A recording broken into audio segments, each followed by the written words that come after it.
Bueno, me da muchísimo gusto que hayas aceptado esta conversación conmigo, Marcela. em, Voy a presentar a Marcela Calderón, que es una ceramista, fundadora del Taller 36, es correcto, que es un espacio de producción, enseñanza e investigación en cerámica. Y bueno, ya llevas con esto 10 años, artista plástica y ceramista por la UNAM y el IMBA. A mí me gustaría, Marcela, antes que nada, mil gracias. Muchas Eh, gracias. a mí me gustaría que me explicaras, que explicaras a todos más bien, cómo es que llegaste a la cerámica. Sí, con mucho gusto. Bueno, antes que nada, muchas gracias por la invitación y estoy muy contenta de que te hayas interesado por mi trabajo y bueno, pues yo la cerámica, pues prácticamente nací con ella porque nací en un pueblo en la comunidad de Patamba, en Michoacán. Mm. Es una comunidad alfarera, eh, pues donde desgraciadamente cada vez hay menos gente o jóvenes que se dediquen a la alfarería, pero todavía hay muchas familias que lo hacen y persiste la tradición, pero yo crecí ahí, en ese contexto de pueblo alfarero, en donde mis papás llegaron en los años 70 y con un grupo de alfareros fundaron un taller escuela que luego se formó en una cooperativa en donde a partir de varios proyectos del gobierno de Michoacán en esa época desarrollaron lo que es la técnica de alta temperatura con técnica tradicional y con barro de la localidad, que era como un proyecto que en el estado se desarrolló en varios lugares. Sinsunzan es otro ejemplo. Mm. Y en Patamban fue en este taller que mis papás tenían con alfareros de la comunidad que se creó y se formó así el taller de alfareros de alta temperatura de Patamban, que yo crecí ahí, en ese contexto, en esa cooperativa. Ahora, ¿puedes explicar rápidamente, qué es esto de alta temperatura? Sí. Bueno, la alta temperatura es una técnica en cerámica donde se quema a partir de 1260 grados, o sea, se lleva el cuerpo y el esmalte pues a mucha temperatura para que sea más resistente, y en la comunidad sí se quema a baja temperatura, que es como en la mayoría de las comunidades en México se trabaja, donde se quema con leña, en hornos, en Patamban se quema en hornos de adobe y se atiza con leña y se llega a una temperatura de no más de 900 grados. Entonces trabajan pues con la greta que Mm, tiene mala fama porque contiene plomo, mm. pero bueno, y Pero es la un súper fundente el plomo, es ¿no? un fundente muy rápido, exactamente, y funde muy a baja temperatura.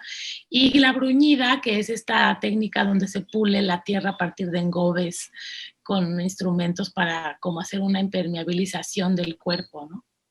Entonces, esas son las dos técnicas que trabajan en Patamban, y en la cooperativa se produce, se construye la pieza tradicionalmente con barro local, pero se le agregaron componentes para que lograra aguantar a más calor y poderla Temperatura. llevar a 1260 el cuerpo cerámico, y se desarrolló también como un proceso de decoración diferente a como se decoraba en el pueblo, porque las señoras, que eran las que decoraban las piezas, pues ya no le habían, sus hijos ya no sabían pintar igual que ellas, entonces ya no sabían usar los pinceles de cola de ardilla como ellas para pintar pues la típica iconografía que son como los pajaritos, los conejos, que a mano alzada con el pincel las señoras hacen de una manera magistral.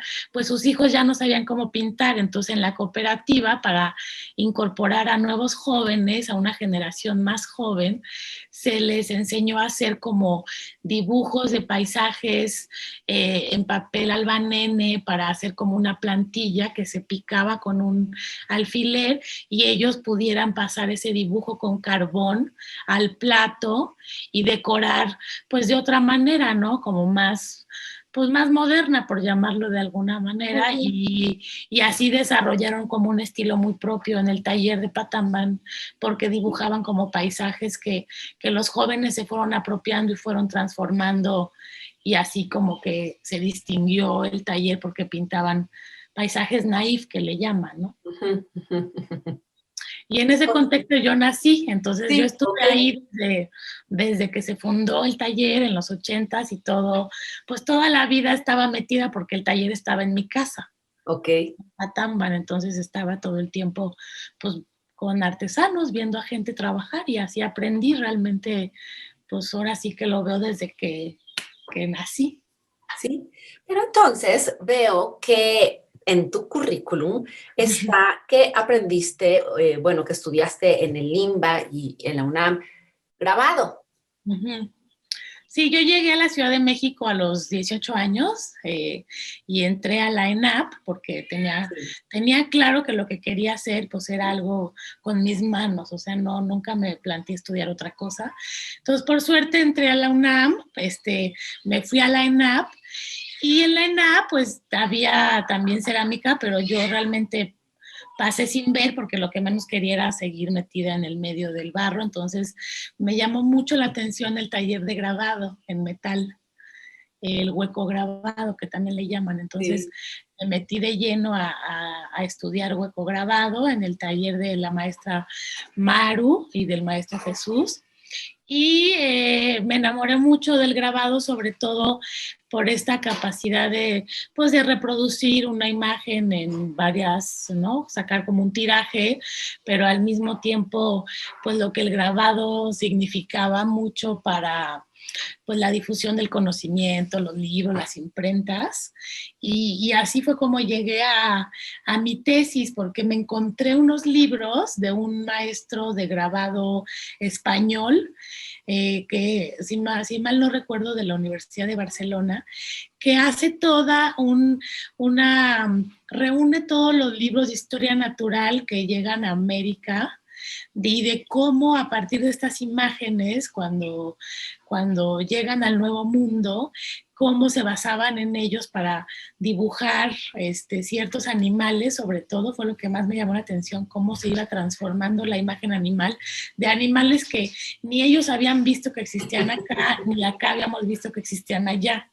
Entonces era impresionante, y fue muy importante el grabado para reproducir todas estas imágenes, y él muestra cómo se va transformando, por ejemplo, la figura de un armadillo, porque nunca habían visto un armadillo, entonces cómo se lo imaginaban primero, cómo lo veían y al mismo tiempo no lo podían ver, y para dibujarlo se basaban en animales más como rinocerontes que venían de otros lados allá en Europa. Sí. Oye, pero perdón, al ver estas imágenes también, porque yo he visto algo que eran unas representaciones casi monstruosas. Sí, eran animales fantásticos realmente, ¿no? Y entonces, a mí me llamó mucho la atención y empecé a investigar más hasta que me fui hasta el Physiologus, hasta Plinio, hasta las primeras imágenes o historias de que se empiezan a crear, y caí con los bestiarios medievales, que me enamoré de toda la iconografía de los bestiarios, pero que sentía que era un poco como pues raro hacer una tesis sobre bestiarios medievales siendo mexicana y estando en México. Entonces quise hacer y logré realizar de tesis un estudio comparativo donde tomaba ciertos animales de bestiarios medievales y los comparaba con animales de códices prehispánicos, porque me llamaba mucho la atención que sí se podía hacer una pequeña comparación también en cuanto al simbolismo del animal, porque es muy importante el león para el europeo como el jaguar en el mundo mesoamericano, porque es un animal que es grandioso, majestuoso, y lo relacionan siempre pues como con los dioses, y no sé, como es muy elefante, ¿no? No es lo mismo que un ratoncito, pues. Entonces logré desde encontrar líneas que unían estos... Qué bueno, también tú eres mitad europea, ¿no? Sí, bueno, yo también tengo mi mamá francesa, soy una mezcla también ahí. Así. Ajá, sí, es verdad que por esa misma razón pude ver bestiarios en Francia, porque fui a Francia y encontré en la Biblioteca Nacional muchas imágenes y sí, pues algo había también ahí en mi interior que me hacía que buscar estas dos relaciones Claro. culturales. Oye, y hablando de relaciones, Marcela, ¿cómo es esta fusión entonces entre el grabado y la cerámica? Porque al ver las imágenes, que a mí me fascina lo que haces en la cerámica, esos animales que se me hacen, ay, tienen una parte naive, o sea, como sí, ¿no? Sí. Ay, se me hacen muy tiernos. Bueno, ¿cómo haces esta conjunción del grabado con la cerámica? Y también me interesa esto que dices, que el grabado te daba esta posibilidad de reproducción, cuando tú en la cerámica son piezas únicas, ¿no? Sí. Que ahora a lo mejor puedes explicar un poco el proceso de construcción de tus piezas, pero que también tú estás como haciéndote estas preguntas de reproducción en tus piezas, ¿no?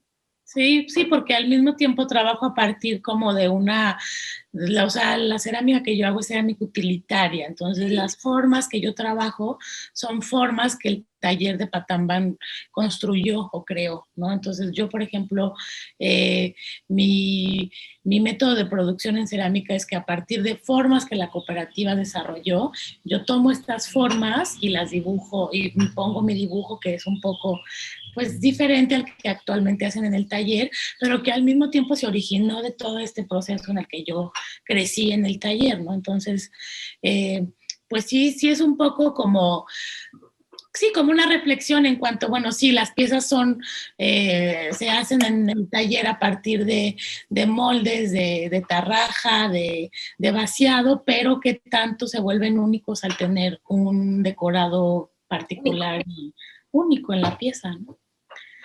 Y bueno, y el grabado y la cerámica, lo que me preguntabas antes, pues yo realmente lo que me pasó fue que empecé a hacer grabados ya egresada de la UNAM y pues veía que era más difícil colocar en la venta un grabado que todo lo que yo hacía en la cooperativa de Patambán de cerámica. O sea, era muy impresionante cómo vendía mis platos muy rápido y el grabado sobre todo era pues más darte a conocer como artista, sino pues no sabían quién eras, entonces no se valoraba la obra. Pero Y no te encontraste con la cerámica. Yo siento, y a lo mejor es una percepción un poco distorsionada, no sé, que en México todavía existe esto de estar un poco regateando al artesano, que no se paga también la artesanía. ¿No te pasaba esto que querías vender la cerámica y te encontrabas con esta percepción de la cerámica, pues cuesta 50 pesos, o sea, un platito? bueno, sí, sí, la verdad que eso es verdad, es una realidad, pero pues a mí me pasaba al contrario, a que compraran un plato, a que no me compraran un grabado, pues prefería haciendo platos, ¿no? Claro. Entonces era muy chistoso porque yo iba a Patambán temporadas, porque vivía en la Ciudad de México, porque estudiaba aquí, y pues siempre he hecho cerámica, entonces iba y pues hacía todo el tiempo cosas. Cuando me regresaba a la ciudad ya se había vendido algo y ya me había salido algún pedido, ya me habían llamado para preguntarme si no tenía otro y al final dejé Okay. de hacer grabado por hacer más cerámica hasta que un día en el DF dije, ¿qué estoy haciendo aquí con grabados? Y realmente la cerámica es lo que traigo desde siempre y lo que hago tan fácil y pues está gustando, ¿no? Entonces ahí fue cuando decidí que el tórculo se volvería prensa para hacer placas en barro. ¿Y si usas el tórculo para hacer placas de cerámica? ¡Qué Sí, bien! y hago mucho esgrafiado, que es como grabado en Sí, barro. eso también te iba a decir. O sea, bueno, veo también el grabado en tus piezas porque tienen mucho esgrafiado y tienen mucha Sí. esta así técnica. Y pues al mismo tiempo también es una huella, ¿no? Es una impronta. Entonces hago mucho esgrafiado en barro y pues sí, como técnicas muy parecidas al fin de Sí, cuentas. sí, sí, sí, sí. Bueno, entonces platícame ahora de este último proyecto que hiciste, Ok. El de pongo la mesa, que el de acabo de. Pongo la Mesa. Pues mira, estuve muy, muy contenta porque me invitaron en el marco de MACO, la Feria de Arte Contemporáneo, me invitaron a la Galería Curimansuto a exponer. mi producción como Taller 36 y entonces, pues me embaracé en la pandemia. Tengo una hija que se llama Emilia, que tiene 1 mes y medio. Y pues todo el proceso de la pandemia, pues ha sido un proceso muy, muy difícil para todos.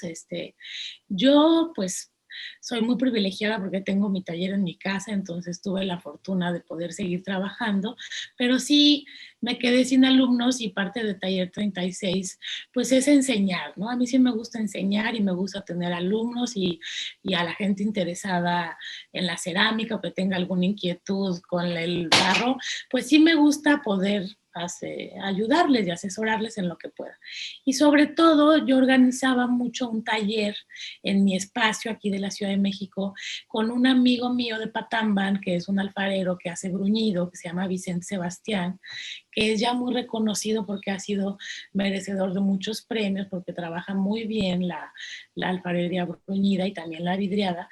Entonces lo empecé a invitar a la Ciudad de México a que diera un taller de bruñido y pues con técnica tradicional como él la trabaja, y ha sido una experiencia muy padre, tanto para él, que le gusta venir a la ciudad, conocer pues cosas nuevas, gente, nuevas herramientas, visitar, ir al Museo de Antropología, ver nuevas formas, como para la gente que toma el taller, que pues que sí es realmente muy padre ver trabajar a alguien que te enseña todo su saber y que te enseña a hacer una pieza y bruñirla y con arcillas de allá y engobes de allá.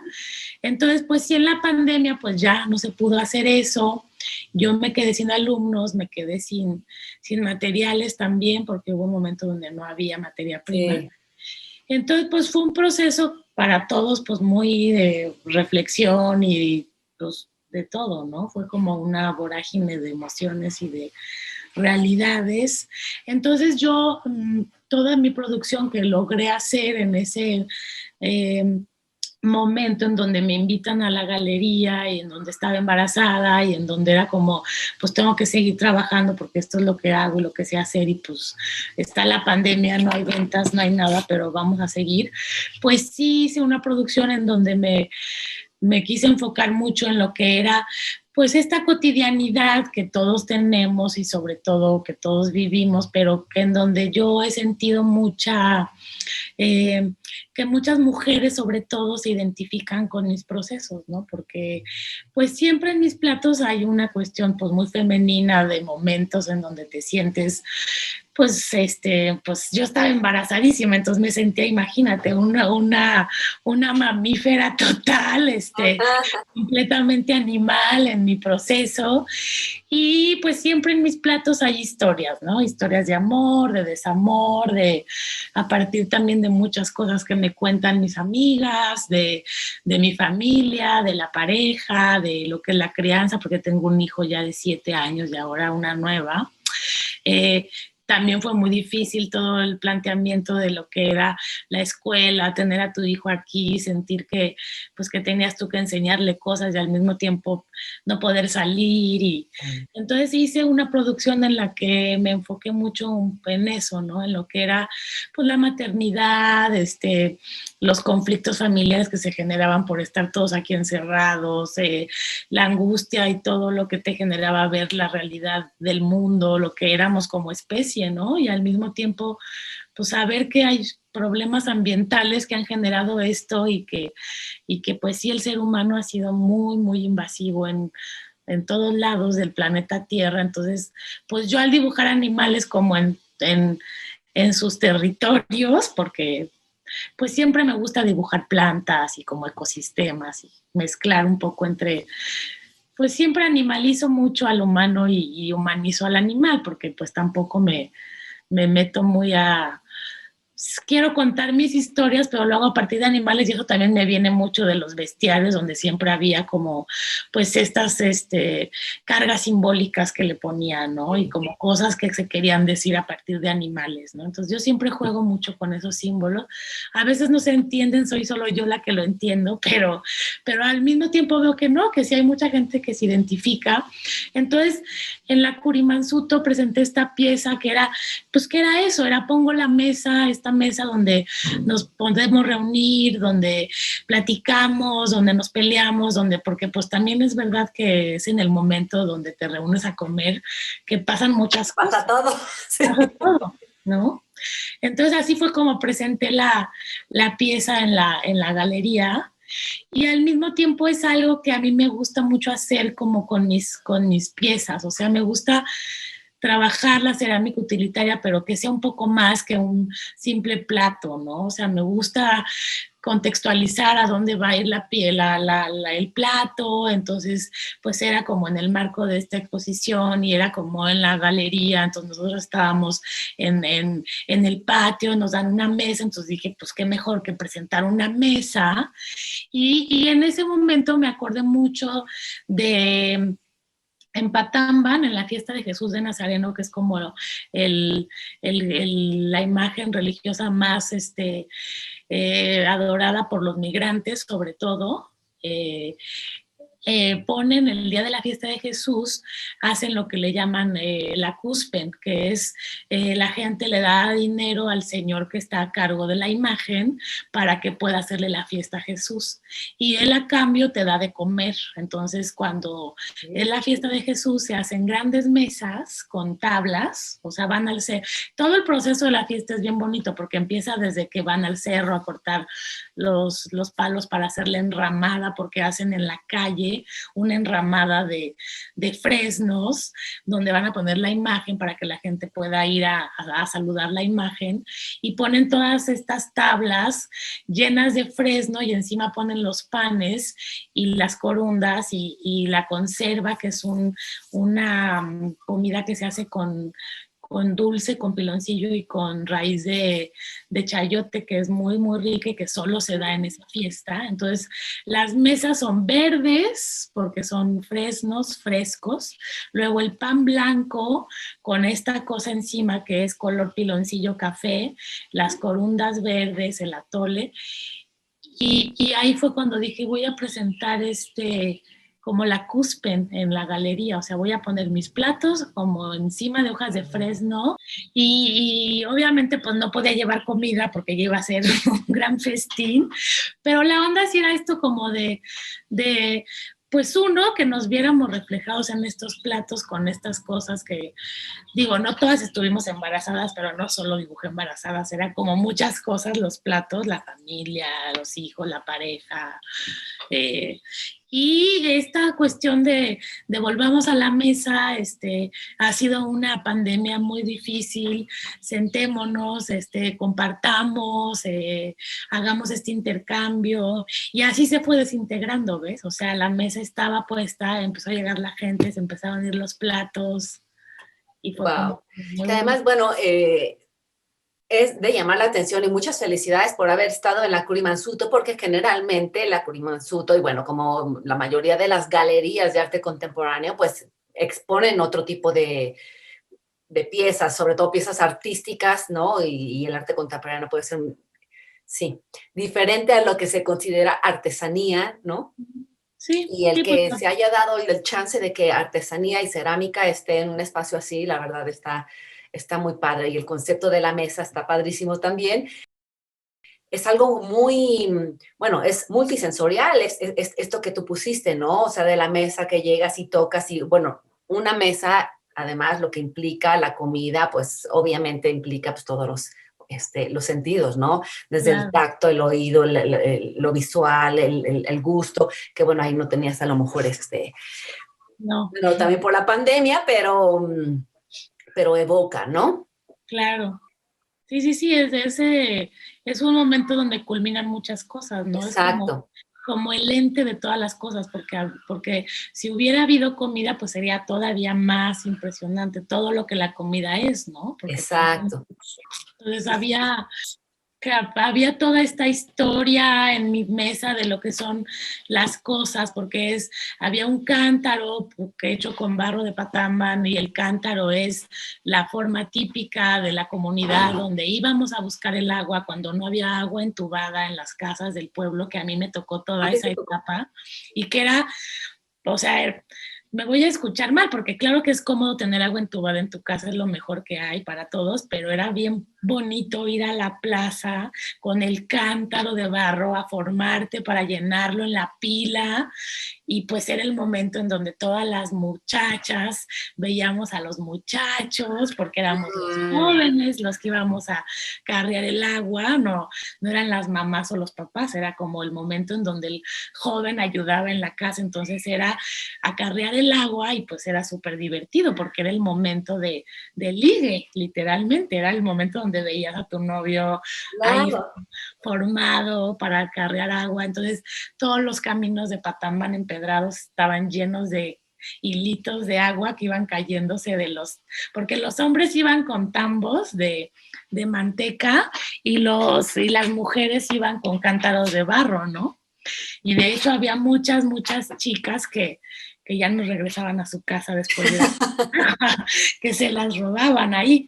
Entonces, para mí el cántaro es muy simbólico porque es una pieza que todavía en todas las casas hay, porque el agua en cántaro es muy rica. Sí. Digo, ya no van a buscarla a la plaza, pero todas las casas tienen afuera de su cocina una basecita con cántaros llenos de agua. Y se conserva muy fresca, además. Muy fresca, y los cántaros pues los hacen en Patambán. En Patambán están las famosas cantareras, que son señoras de puro cántaro. Y para mí es una forma pues bien bonita, porque es como una matriz que contiene, que es agua, que es vida, y entonces yo retomo esta forma que hacen en Patambán y le pongo la lleno de imágenes o de animales que yo hago y la meto a alta temperatura como en el taller, y entonces genero como otra pieza a partir de esta forma tradicional de Patambán, ¿no? Que es precioso, el cántaro es precioso. Exacto. ¿Y qué más? Otras piezas, estás hablando ahora mucho de simbolismo, ¿no? Empiezas, ¿qué otras piezas se te ocurren como son muy tradicionales o típicas? Pues en Patambán hacen torres de ollas. Uno de los artesanos más famosos de Patambán se llama Neftalí Yungua y hace torres de ollas que va poniendo una más chiquita encima de otra, así, así, así. Ah, sí. Y le ponen como pues sí, como asitas donde cuelgan las tacitas, son como poncheras en realidad. Entonces están esas, hay otras que son como unos guajes, hay muchas, y sobre todo hay muchas jarras que son como muy identitarias de ahí, que yo también trabajo mucho esas formas de jarras en producción. Pero sobre todo a mí la pieza que más me gusta es el cántaro, y hago unos comales, que también hacen comales en Patambán, pero no tantos, pues, o sea, como que hay otros pueblos donde se especializan más en hacer comales, pero en Patambán también se hace una especie de comal, entonces yo también retomo un poco la figura del comal por este espacio grande, ¿no? Que te da permiso de intervenir también de otra manera. En este pongo la mesa, vi mucho chango. Bueno, pues es que yo creo que somos al animal al que más nos parecemos, ¿no? Pero bueno, yo dibujo changos por muchas cosas. En el pueblo siempre está dentro de las pláticas recurrentes es que te va a llevar el chango si te portas mal, ¿no? Entonces yo me acuerdo que de niña todas las señoras era, no vayas para allá, para la barranca, porque sale el chango, o no sé qué, porque el chango te va a llevar. Y yo pues siempre me imaginaba un chango como un simio. O sea, yo decía chango.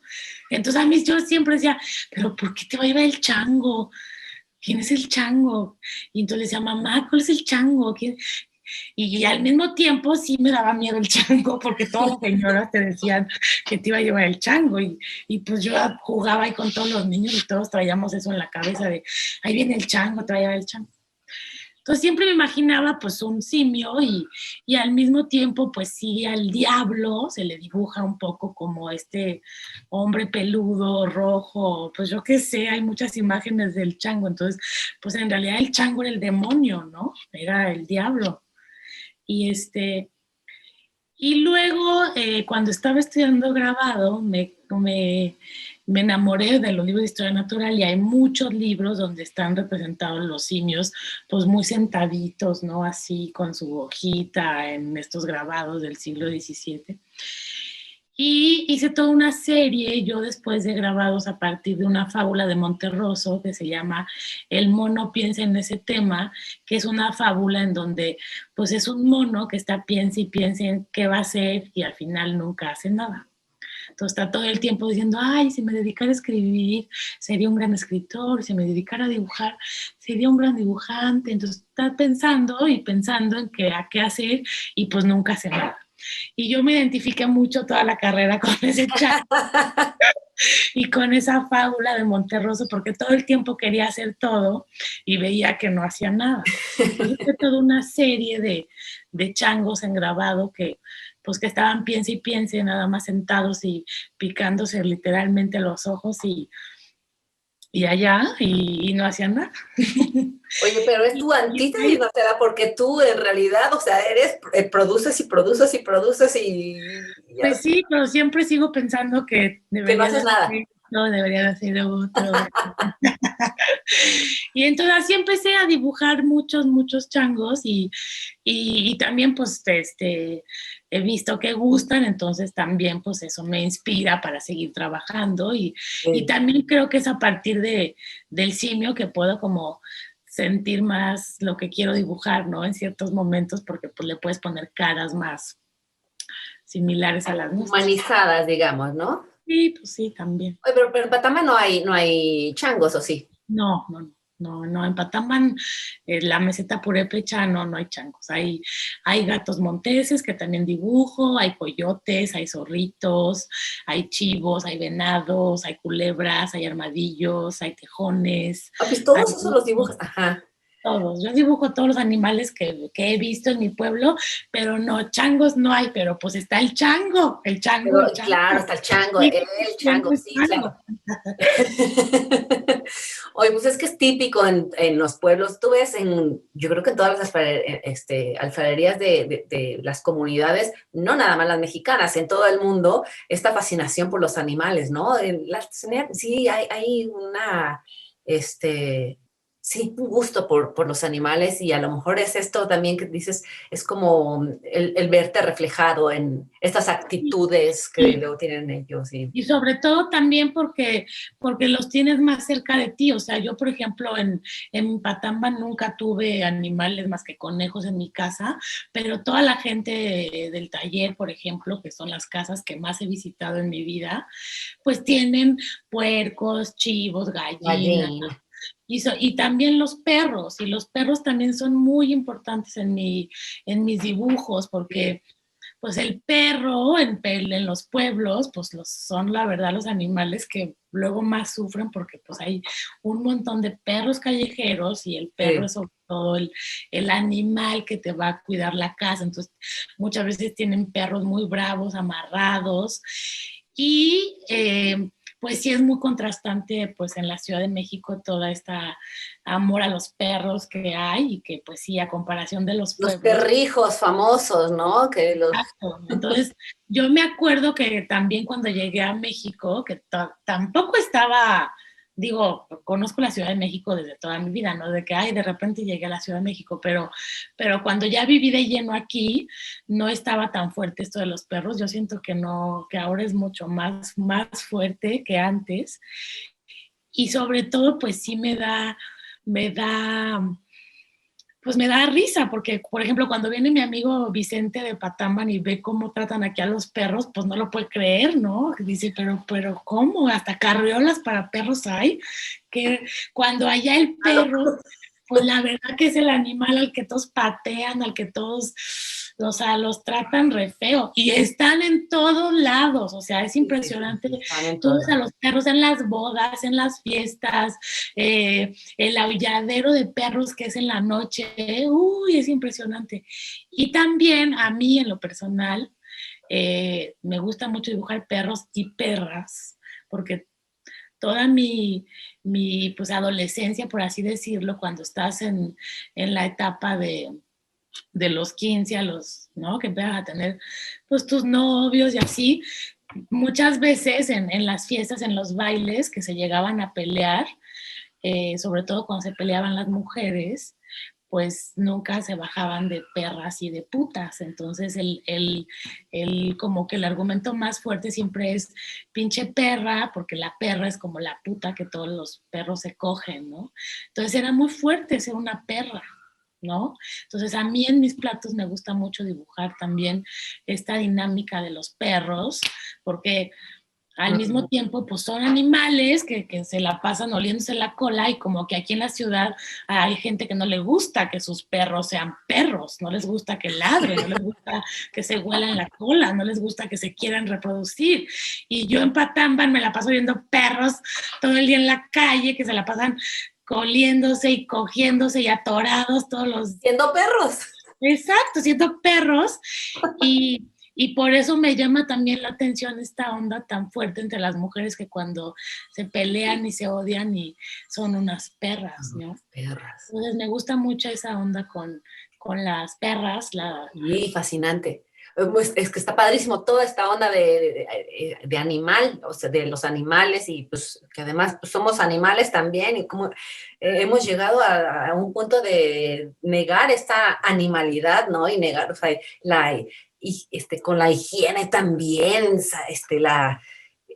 bueno, y ahorita se ha exacerbado, obviamente, con esto de la pandemia, ¿no? Es que es increíble esto que cuentas de los contrastes que puede haber bueno, en un país que tiene, bueno, pues tantos pueblos y tantas comunidades y tantos lugares tan diferentes a lo que es la Ciudad de México. La Ciudad de México solo es la Ciudad de México, o sea, solo es una, pero todo lo demás es tan diverso y bueno, y tampoco podemos, no estoy diciendo que todo sea igual, todos los pueblos son iguales, no, todos tienen unas características Claro. muy particulares cada uno de ellos, ¿no? Sí, también tiene mucho que ver pues todo el contexto natural, ¿no? Los cerros, si hay Pues, mar, si no hay mar, si hace calor, si hace frío, o sea. o como en Veracruz, que ahí sí hay changos, por eso decía, hay changos en Michoacán, yo no sabía, ¿no? ¿Qué es eso? Pues no, pero hay zonas donde sí, hay, o sea, cambia todo. Hablando de... Claro. Sí, pues sí, es de ahí que viene todo mi viaje a partir de los animales. Súper. Y también te decía, como tienen como muchos animales más en su casa, pues también muchas historias en el pueblo son a partir de animales. Claro. O sea, hay muchas historias. Pues es que se vuelven parte de la familia, son parte de tu vida, eso es tu contexto, es obvio, ¿cómo no va a ser? ¿Cómo no va a ser? Claro, y a mí, por ejemplo, en los bestiarios siempre me gustaba mucho como esta cuestión como de la moraleja a partir del animal, ¿no? Entonces que decían así como la grulla, cuida la roca y duerme agarrando una roca, así la madre cuida del niño. Entonces a mí estas cosas me gustaban mucho porque también siento o por ejemplo en el taller siempre me gustaba mucho cuando escuchaba historias de las señoras, porque prácticamente en la cooperativa hay muchas mujeres, somos en la mayoría mujeres, pues contaban así como, ay, ya tuvo su chivito mi chivita, y ay, le come el de la chichita. Yo así me acuerdo cuando le daba a mi hijo de comer. Y yo también, yo decía, pues sí, es que realmente somos bien animales y bien mamíferos. Entonces, estas cosas me gusta mucho dibujarlas, ¿no? Porque pues las vemos y nos identificamos y al mismo tiempo como mujeres, pues me duele mucho luego como entre ellas también se pueden decir, pinche perra, tú eres una perra porque tuviste un hijo con ese y te largó y también cosas bien fuertes, ¿no? De las mujeres, del género, porque así como nos apoyamos y estamos unidas, también hay muchas cosas fuertísimas entre molestarnos entre nosotras mismas, ¿no? Por toda la dinámica que se da en la comunidad a partir del hombre. O sea, por ejemplo, ahora en mi pueblo que se da mucho, que todos trabajan en los campos de fresa, porque toda la fresa que se produce en Zamora y en alrededores se va a Estados Unidos, entonces cada vez hay más productores de fresa. Todos trabajan en la fresa, todos. Los jóvenes, hay 20 camiones diarios en mi pueblo que llevan jóvenes a la fresa en diferentes horarios laborales.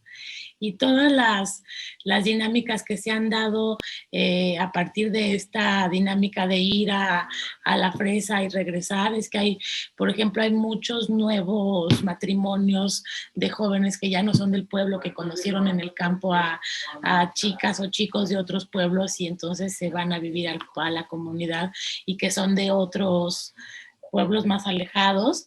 Y también hay muchos divorcios de que ya largó a la muchacha para irse con otra que conoció en la fresa.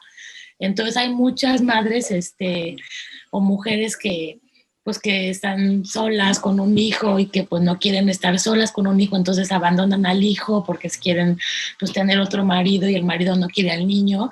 Y son cosas que cuando yo era joven y crecí ahí, no pasaba tanto porque había también como todavía mucha tradición de lo que era el matrimonio y no sé qué. Entonces ha habido como una liberación también sexual, pero también eso ha generado otras historias que también dices, órale, ¿no?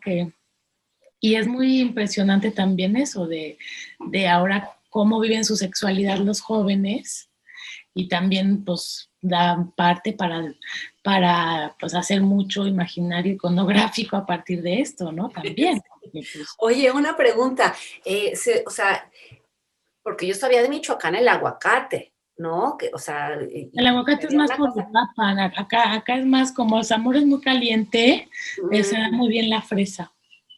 Pero no se está dando el fenómeno que se está dando con el aguacate, o sea... Sí, también, yo creo que pues cuando produces así en grandes cantidades se dan todos estos fenómenos que se dan, o sea... Pero me refiero a que tenga que ver ya también los narcos con el aguacate o... Yo creo que sí están más metidos con el aguacate, no sé, pero sí, por ejemplo, en cuestión de tierra, o sea, cada vez se erosionan mucho la tierra para sembrar la fresa y cada vez están llegando más arriba, porque todos quieren producir fresa, entonces ya están dando fresa hasta en el cerro, que dices, ay, aquí cuándo se va a dar la fresa porque hace frío, pero no, ya tienen, entonces desbastan y pues eso genera que haya más, deslaves y que ya no haya pues, árboles en el cerro, o sea, todo lo que conlleva eso también. Sí, estamos cambiando todo el ecosistema. Pero bueno. Pues mil gracias por esta súper conversación, porque hemos hablado de muchas cosas, que todo tiene que ver además con la artesanía. Y claro, o sea, es que tú no puedes hablar de todo tu contexto, o sea, todo lo que tú haces en tu obra artística y tu obra artesanal, pues está empapada de lo que tú vives en tu día a día. Es inevitable, claro. Claro, sí, no, y todavía, o sea, todas las cosas y las experiencias que voy teniendo, las voy dibujando. Entonces, por eso se identifican, pues yo creo que todos nos podemos identificar, ¿no? Y también lo que mencionabas de la galería y de que no invitaban como alfareros o como artesanos, pues también yo creo que parte de mi pieza era un poco reflexionar sobre eso, ¿no? O sea, que tanto esta pieza es una obra de arte que está en una galería donde pues hay obras de arte también, o piezas más artísticas. Es que por supuesto que también es arte, o sea... ¿no? Alguien inventó, bueno, el término artesanía en realidad es un término un poco nuevo, ¿no? O sea, no existía antes, simplemente era, tú hacías cuestiones artísticas y no habían como estas separaciones de esto es alto arte y esto es artesanía. Claro. Y por eso a mí no me gusta, de repente me preguntan, ¿tú qué eres? ¿Artesana, artista? Pues como que no me gusta encasillar, o yo creo que ya hay que terminar con, pues yo hago cerámica, hago platos, pinto, hago estas piezas en una galería, en un museo. O sea, también tuve la fortuna de trabajar con un artista que se llama Abraham Cruz Villegas, que me invitó a 2 exposiciones internacionales, bueno, en Estados Unidos y a una en el MUCA. ¡Órale, Marcela! Y era muy, muy padre, porque justamente era eso, está este artista que que convoca en el MUCA, por ejemplo, o en otro espacio, en un museo en Austin, a mucha gente que hace cosas diferentes para ver qué se genera en este espacio, y eso en sí se vuelve una pieza increíble, ¿no? Entonces, pues yo creo que pues eso es lo que hacemos todos, o sea, todos hacemos cosas y pues no no sé qué, ¿y tú qué haces? Ah, tú eres esto, entonces tú te vas para allá y tú te vas para allá. No, este hombre le dan un espacio y dice, a ver, voy a invitar a una bailarina, a un skate, a una ceramista, a un poeta y vamos a ver qué hacemos en este espacio. Y es increíble porque pues se hacen cosas y todo lo que se hace ahí adentro, pues la verdad dices, ah, qué padre, nunca me había imaginado. Entonces yo, por ejemplo, en el MUCA hice una pieza donde se llama Escultura Viva, que es como una pieza donde hago el itinerario de un alfarero, que es ir por la tierra, traer la tierra, ponerla en el piso, amasarla y empezar a hacer piezas que luego invito a la gente a que las intervengamos y luego las destruimos y se vuelve a hacer tierra. Entonces como que nace, crece y luego vuelve a regresar a su estado de tierra. Y también eso me gustó mucho con Abraham porque me gustó esto que él hace donde va a los lugares y contextualiza a partir del espacio en el que está. Entonces, pues yo también me gustó todo eso porque yo siento que todo lo que yo trabajo tiene como un ente y que viene de algo. Entonces, pues cuando voy a algún lugar, pues también me gusta que tenga algo del espacio en el que Claro, estoy, ¿no? claro, claro. Entonces, por eso en mi taller, en el taller 36, siempre hablo de que trabajo la arcilla de Patamban, que es como la que me traigo de mi pueblo originario, que es como que la que traigo arrastrando yo. Y aquí en la Ciudad de México trabajamos pues con las arcillas que venden en las tiendas de cerámica, que son arcillas blancas. Entonces, luego, Arcilor, exacto, entonces yo luego también creo unas piezas que son que son el mestizaje porque es cuerpo rojo o oscuro con estos esmaltes blancos, ¿no? Entonces tengo también una línea donde trabajo con el blanco de estaño que trajeron los españoles de la Talavera y que me gusta ponerlo encima del cuerpo el rojo. cuerpo color, que eso se hace muchísimo en muchas comunidades en Guanajuato, bueno, la Talavera, pues, A mí me gusta esta porque es como la mezcla, ¿no? Como el barro criollo, negro, oscuro, con el que trabajan la mayoría de los artesanos de pueblos en México, y la talavera blanca y elegante y de estaño, que te da un cuerpo más. Y luego la pintas con óxido de cobalto como los chinos. Como los chinos, y ya tienes la Talavera poblana. Ah. A mí me gusta jugar también con eso en cuestión como de los colores de nosotros, ¿no? De las mezclas que somos. Claro, claro, claro. Es que además, bueno, también se empezó con esta idea de que pues, lo blanco es mejor, ¿no? Y bueno, no mejor, más puro, más Sí, pues limpio. como las arcillas, ¿no? Que las arcillas de primera, que son las más blancas. Sí, las de primera son las blancas, el caolín, ¿no? Entonces, pues los chinos y el secreto más guardado, el caolín, ¿no? Y todo el mundo lo quería imitar, y los ingleses, y ta. Pero ahora se está dando, bueno, desde hace 2 décadas para acá, es una revuelta a rescatar otra vez estas arcillas de colores que tenemos tan increíbles en todas partes del mundo, ¿no? Exacto. Y que se ven increíbles los objetos con estos pues colores del lugar, de la propia arcilla, de estos minerales, de estos materiales, pues claro, Exacto. qué bueno que al fin Sí, no, y esos materiales pues tienen toda la historia de dónde son. Entonces a mí, por ejemplo, las piezas que hago con barro de Patamban, pues no podrían ser de otra manera más que con barro de Patamban, porque es todo lo que el barro de ahí me tiene y expresa y me genera, pues es eso. Es que yo de ahí soy y de ahí voy a agarrar el barro porque tiene una historia de más impresionante, pues desde Tatabasco antes. ¿Dónde te podemos encontrar en las redes sociales? ¿Dónde podemos ver tu trabajo? Pues mira, yo estoy en Instagram sobre todo como taller-36 y ahí publico siempre piezas, historias, inquietudes, cosas. Entonces, sobre todo ahí en taller-36 en Instagram. Excelente, excelentísimo. Mil gracias. Muchas felicidades por tu trabajo, Marcela. De verdad, soy fan número 1. Muchas gracias. No, pues qué padre. Me encantó platicar contigo y conocerte.